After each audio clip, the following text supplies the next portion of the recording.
অধ্যকার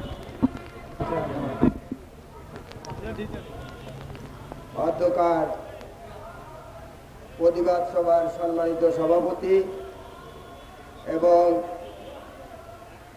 Bangladesh trade union সংঘ, বাংলাদেশ নৌযান শ্রমিক federation, জাতীয় গণতান্ত্রিক ফ্রন্ট, বিভিন্ন সংগঠনের নেতৃবৃন্দ এবং বর্তমান সরকার এবং মিডিয়া যারা উপস্থিত আছেন সবাইকে সালাম, আসসালামু আলাইকুম।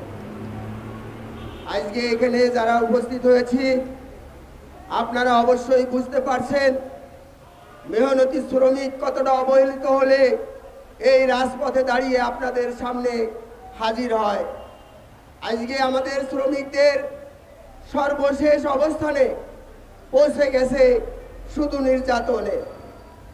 আমি বক্তব্য বাড়াবো না, আমি একটা কথাই বলতে চাই, এই শ্রমিক যারা নির্যাতিত হয়েছে, যাদের বিরুদ্ধে মামলা হয়েছে, অনতিবিলম্বে মামলা প্রত্যাহার করা সহ যাবতীয় সমস্ত কিছু প্রত্যাহার করবে এবং সেটা যদি না করা হয় তাহলে বাংলাদেশ নৌযান শ্রমিক ফেডারেশন শ্রমিকদের কল্যাণে তাদের অধিকার আদায়ের লক্ষ্যে যে কোনো কর্মসূচি নিতে পারে এবং সেই কর্মসূচির আহ্বান রেখে আমি আমার বক্তব্য শেষ করছি। জয় হোক মেহনতি মানুষের, জয় হোক বাংলাদেশ নৌযান শ্রমিক ফেডারেশন। বাংলাদেশ সাথী বন্ধুগণ, নৌযান শ্রমিকরা যে দাবি করছে এটা তার ন্যায্য দাবি। সরকার যে গেজেট ঘোষণা করেছে সেই গেজেট বাস্তবায়নের দায়িত্ব সরকার এবং সরকারের বিভিন্ন প্রশাসনের। অতীব দুঃখের বিষয়, যখন সরকার বা সরকারি বিভিন্ন দপ্তর শ্রমিকদের জন্য ন্যূনতম যে মজুরি, সে মজুরি কার্ড বাস্তবায়ন না করে তখন বিভিন্ন সেক্টরের শ্রমিকরা আন্দোলন করে তোলে। আর এই আন্দোলনকে অতীতে বিভিন্ন নামে, রং বিরঙের নামে যেমন ব্যাখ্যা করা হয়েছে, এখনো বিভিন্ন নামে ব্যাখ্যা করা হচ্ছে। মূলত শ্রমিকদের অধিকার এখানে প্রতিষ্ঠিত হচ্ছে না। সংগ্রামী সাথী বন্ধুগণ, এখন আপনাদের সামনে বক্তব্য নিয়ে আছেন বাংলাদেশ ট্রেড ইউনিয়ন সংঘের আন্তর্জাতিক বিষয়ক সম্পাদক জনাব রহমত আলী।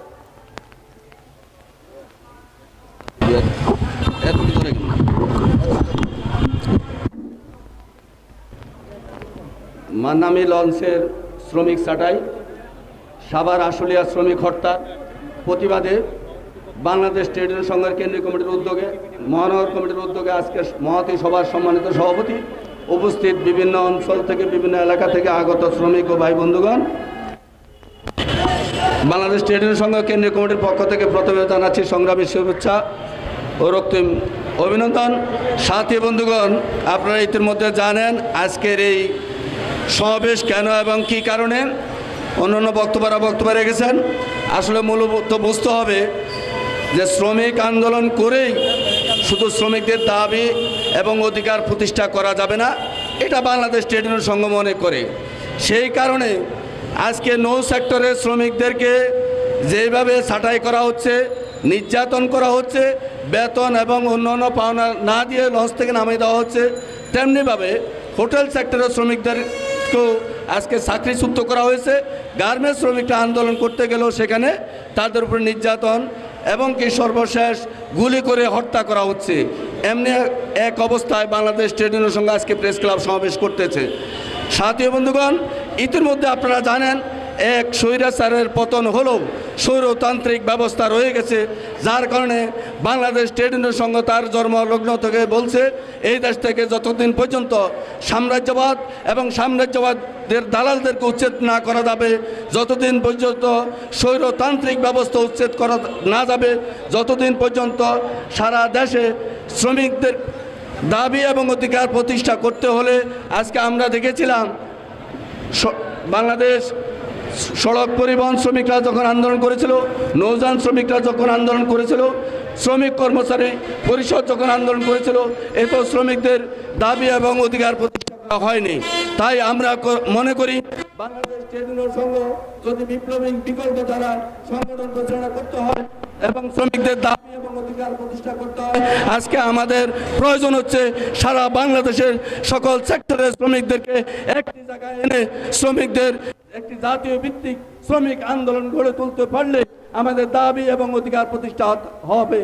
অন্যথায় শ্রমিকদের যত আন্দোলনে করুক না কেন, শ্রমিকদের এই আন্দোলনের ফসল আসলে শ্রমিকদের গোলায় আসবে না।